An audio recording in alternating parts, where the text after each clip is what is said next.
On Overdrive today, we drive Lamborghini's very first hybrid sports car, take the Mini Countryman EV for a spin, and get you an in-depth first look at the newly launched Mercedes Maybach EQS 680 SUV. Hello and welcome to Overdrive. I am Soini Dutt. The Revuelto is Lamborghini's very first hybrid sports car, and it not only has embraced the complexity of a hybrid, but also has managed to master it. Here's Rohit telling us more about it after his very exciting drive in Europe.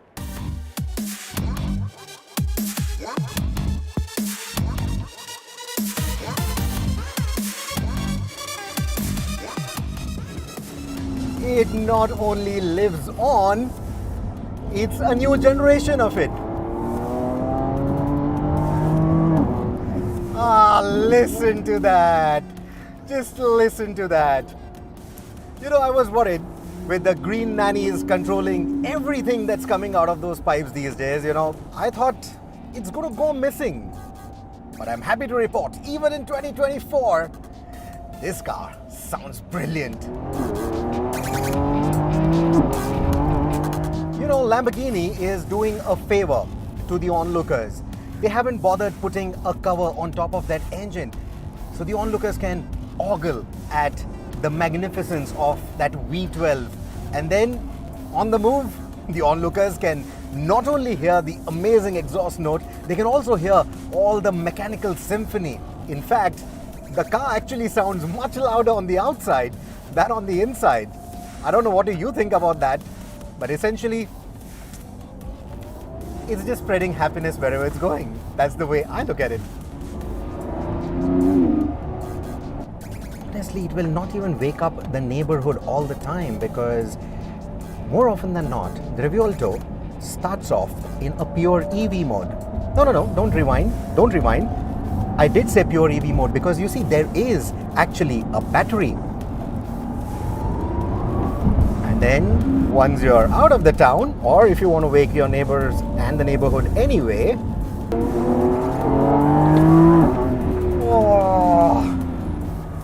you can do that too.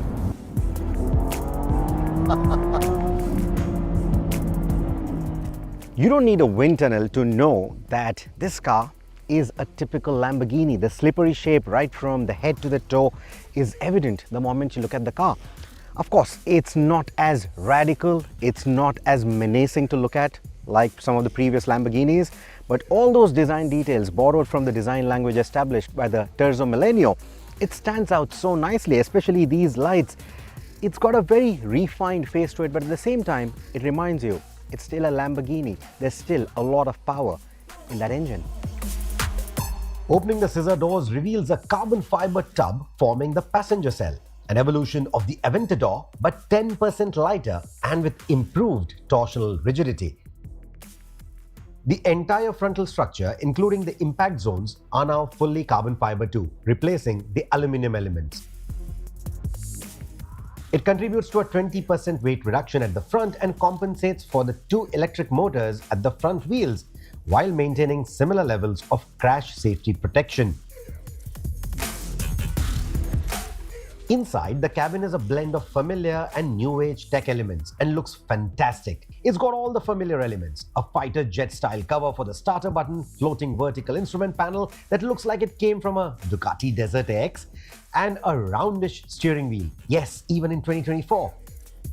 With rotary switches and knobs to cycle through various modes and functions. Then there are the new age features. There's a slim passenger screen, so you don't have to do the old neck twist to check the speed. The Revuelto looks fast even when parked, and the view of the V12 banks in your rearview mirrors always adds to the sense of drama. Speaking of speed and drama, the new V12 is lighter than the Aventador's engine. There is an engine and there are 3 electric motors. So you have a power output of between 800 PS to over 1000 PS when those electric motors come into play. It's a hybrid system. So the combined output is 1015 PS to be exact. That's a lot, right? Of course, if you've experienced what Lamborghini's V12s feel like, you would expect a V12 from Lamborghini putting up 1000 horsepower is going to be absolutely manic, right? It is. It definitely is. But in today's times of advanced electronics, it's a lot more measured and in a good way. It doesn't kill your fun in any way, but it's a lot manageable. So you can literally flirt with those 1000 horses. And the way it does that, it's just amazing. Because you see, the 4 in those previous names stood for all-wheel drive. They still have an all-wheel drive, but now even the all-wheel drive system is hybrid. So essentially, there are 2 motors in the front that are literally ensuring that you get fast, grippy corner exits. While the big engine and an extra motor is helping you with the rear wheel drive. So what you get is an all-wheel drive system which, unlike any previous Lamborghini, doesn't feel understeery at all. In fact, the agility, whoa, the nimbleness of this thing, oh my God. Even on such tight, winding roads is simply amazing. You don't need to be on a racetrack to really enjoy this car.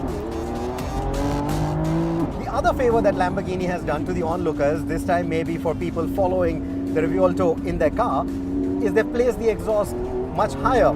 You can literally see the valves opening. That's if you can keep up.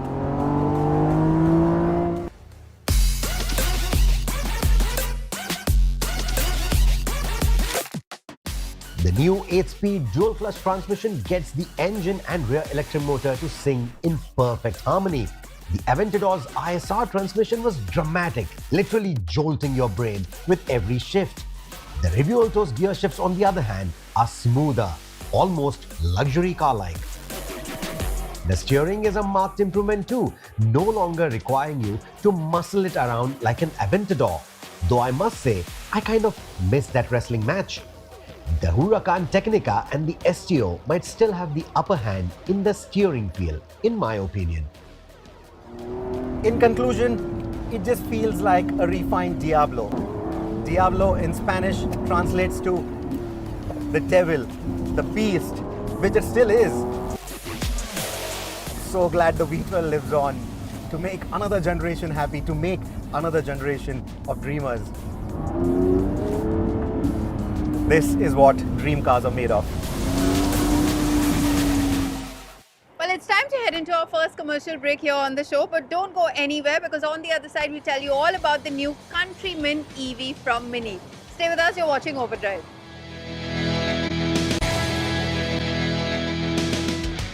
Welcome back, you're watching Overdrive. Mini has expanded its portfolio in India with the Countryman EV, a bigger SUV, which begs the question, does it feel like a Mini? Let's find out.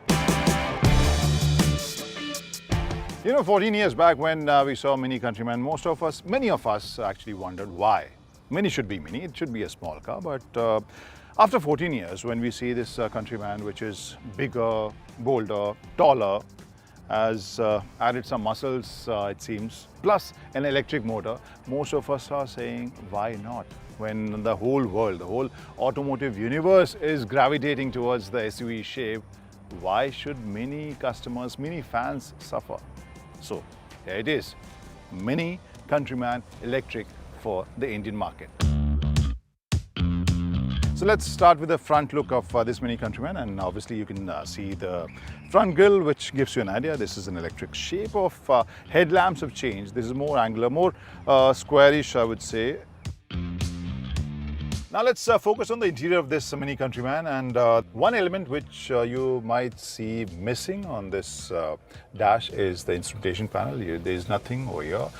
There's one head-up display where you can see the speed, because everything has gone into this screen, which has seen the most extreme transformation in this car, I would say. Most of the functions are controlled via this screen. Even the instrumentation thing, everything is visible here. This is interior camera. You can switch it on, and there's a camera here which is very, very wide. I think Our colleague is also visible with the camera in this. Very nice. So this has a fisheye lens, which is extreme wide. It's a cool, quirky feature. Then you have seat comfort. Obviously, you have ventilated seats. Plus, you have massage function as well. When you buy a car for 54, 55 lakh, ex-showroom price that is, obviously, these are things you should have.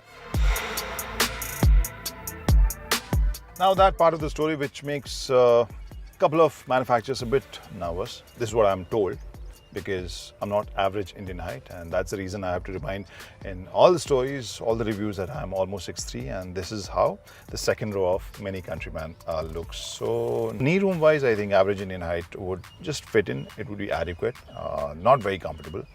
But what I think is going to be a common problem or common challenge is the thigh support, because the floor is a bit higher, and that's why you sit with your knees raised. Even for average Indian height, I think this is going to be one issue.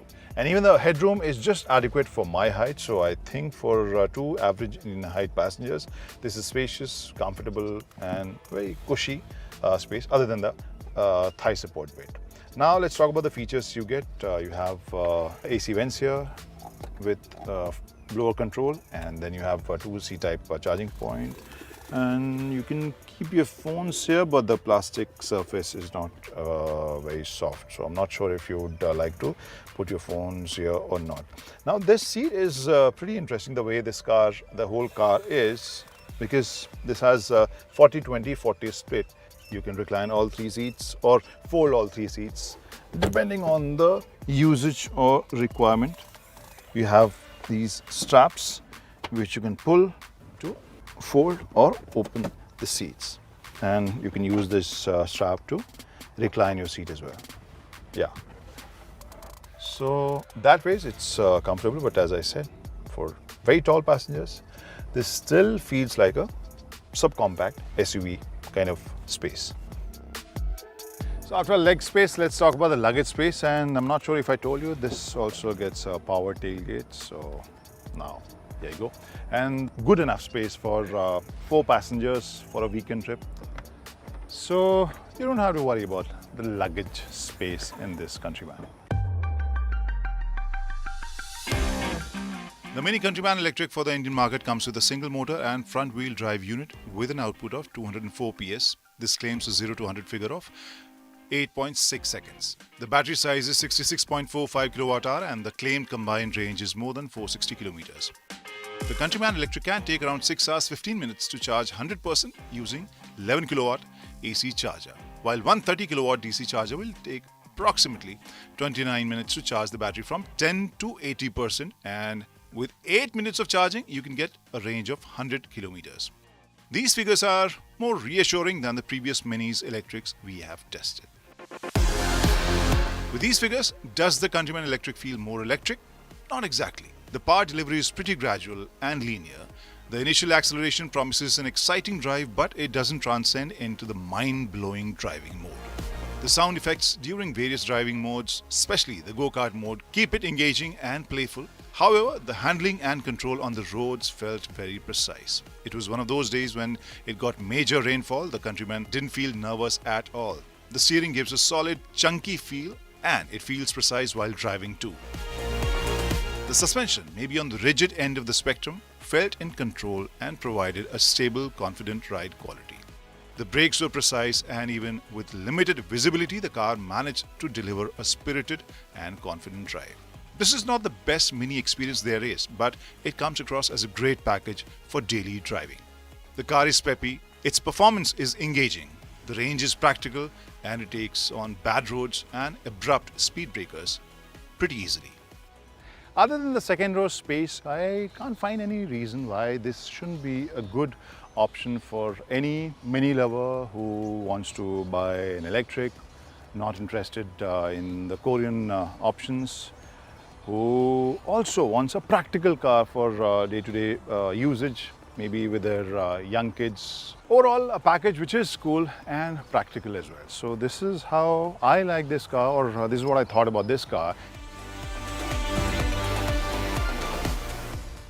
Well, it's time to head into our final break here on the show, but coming up on the other side, we take a quick look at the Mercedes Maybach EQS 680 SUV. Stay with us, you're watching Overdrive. Welcome back, you're with us on Overdrive. Now, Mercedes-Benz has launched yet another premium electric vehicle to its India portfolio, and this time it's a Mercedes Maybach EQS 680 SUV, which sports the latest technology and of course uber premiumness. Here's all you need to know about it.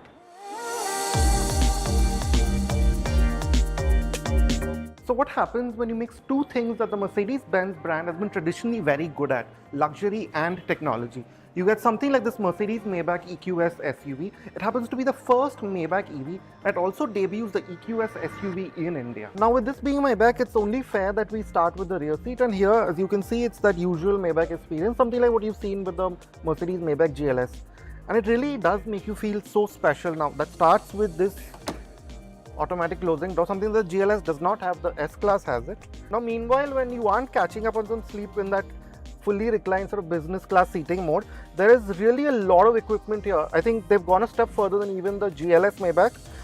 So you start with, of course, this waterfall kind of effect to the center console, very similar. Now you can control most of the car's functions. All the screens are sort of connected to this, and as you can see, you have all the charging data, the navigation.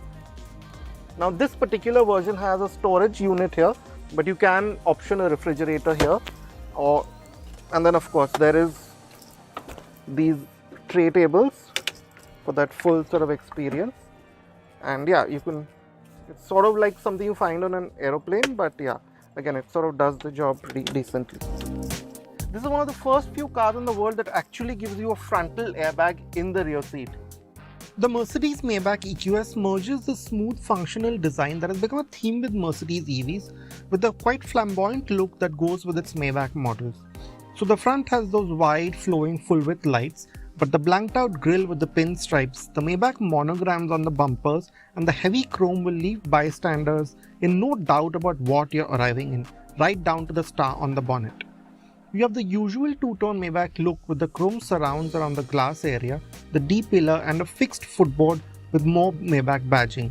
More flash comes from these solid 21-inch Maybach wheels with the 22s being an option. At the rear you have the EQ theme lighting with the winding light bar design around the rounded boot section, but more chrome again has been added in the bumper. Now you have a 122 kWh battery pack which gives you about 600 kilometers of WLTP range.